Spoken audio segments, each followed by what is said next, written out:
Allez, salut les gars, voilà, j'espère que vous allez bien. C'est toujours moi, Sam Hospital, et là, vous êtes sur la chaîne 2, Monsieur le Russo 225.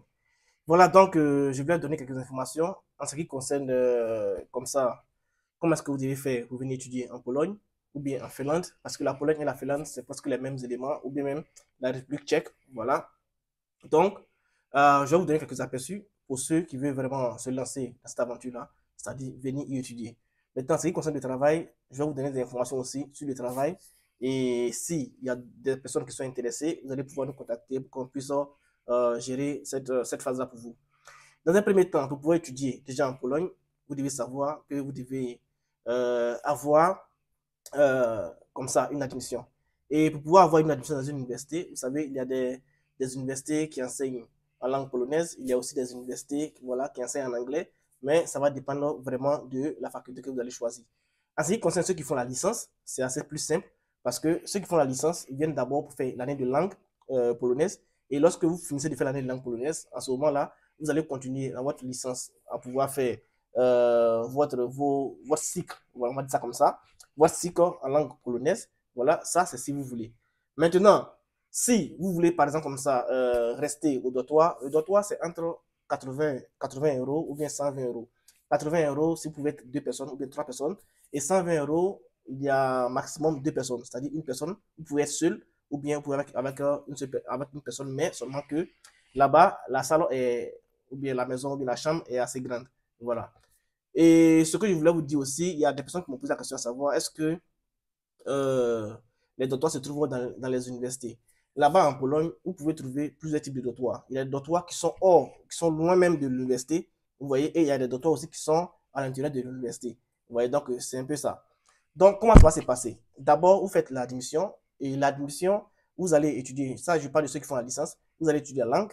Après la langue, vous allez commencer votre cycle. C'est-à-dire, si vous voulez faire mathématiques, vous allez faire d'abord des cours de langue polonais en mathématiques.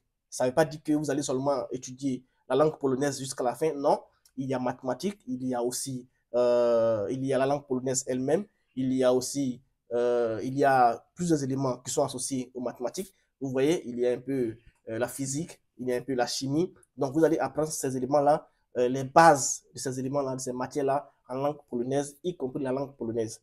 Et lorsque vous finissez, vous allez faire maintenant un test, c'est-à-dire un examen, pour pouvoir recevoir le diplôme de langue. Donc, une fois que vous avez le diplôme de langue, à ce moment-là, vous êtes apte et vous êtes éligible à pouvoir étudier dans une université polonaise. Donc, vous allez dans l'université, ça va dépendre de vous, l'université que vous allez choisir. Si vous voulez, vous restez dans la même université où vous avez fait l'année de langue, si cette université-là vous permet de faire la licence. Maintenant, ceux qui veulent faire le master, vous avez aussi l'opportunité. Vous avez deux choix, soit vous faites votre master en langue polonaise ou bien en anglais. Maintenant, ça va dépendre aussi de la faculté. Si la faculté est enseignée uniquement qu'en anglais, c'est en ce moment-là que vous allez pouvoir chercher une autre université pour pouvoir voir si votre faculté là-bas ou bien votre filière là-bas est enseignée en langue polonaise. En ce moment-là, vous allez faire une langue polonaise avant de faire votre master.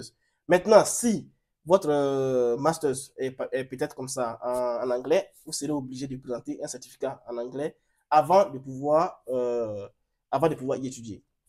Donc, même quand vous avez par exemple comme ça l'admission, vous allez associer plusieurs documents.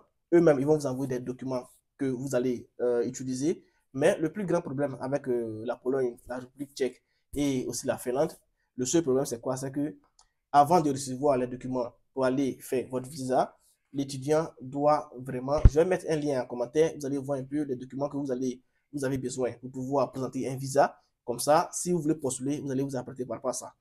Avant de pouvoir aller chercher votre visa là-bas, dans votre pays, à l'ambassade de la Pologne, ou bien de la Finlande, ou bien de la République tchèque, l'étudiant doit solder la totalité de ses frais d'apprentissage de langue, ou bien de ses frais de master ou bien de licence.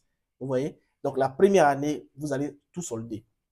Maintenant, une fois que vous soldez tout ça, ils vont vous envoyer le reçu du paiement et avec le reçu du paiement, ils vont vous envoyer comme ça la fiche qui prouve que vous avez un dortoir. Vous allez avoir un dortoir au sein de l'université ou bien, en tout cas, dans une filiale de l'université. Vous voyez, ils vont remplir cela, ils vont donner les critères et aussi l'adresse de votre maison et tout, parce que vous devez avoir ça avant d'aller chercher votre visa. Parce que les gars doivent voir où vous allez dormir, où vous êtes et tout. Donc, une fois que c'est prêt, ils vont vous envoyer encore d'autres documents que vous allez signer, un contrat entre vous et l'université que vous allez associer à vos documents, c'est-à-dire le diplôme et les relevés, aussi les extraits de naissance et aussi votre passeport. Vous allez maintenant aller présenter et faire votre interview à l'ambassade de la Pologne ou bien de la République tchèque ou bien de la Finlande. Voilà, donc une fois que vous finissez ça, en ce moment-là, vous allez attendre maintenant le résultat pour pouvoir... et il y a un élément qui est assez important, ce sont les rendez-vous que vous devez prendre par rapport aux ambassades. Parce qu'avec nous, par exemple, non, lorsque nous on suit un dossier, directement, l'université nous donne un contact pour nous dire, voilà, contactez telle personne pour vous prendre un rendez-vous. Ce qui fait qu'il y a des personnes qui remarquent que nous, on trouve facilement les rendez-vous et on trouve aussi rapidement les rendez-vous. Voilà, donc c'est un peu ça. Et lorsque vous avez le visa, c'est à ce moment-là que vous allez vous apprêter à aller y étudier, soit en langue ou bien commencer les cours directement. Voilà, donc c'est un peu ça pour la Pologne, pour ceux qui m'ont posé des questions. Et n'oubliez pas, c'est très important, pour la Pologne, l'étudiant doit solder tous ses frais de scolarité pour la première année avant de recevoir tous les documents consacrés au visa. Voilà, donc, les gars, c'était moi de Samuel Hospital et là, vous êtes sur la chaîne de 825. À plus, les gars.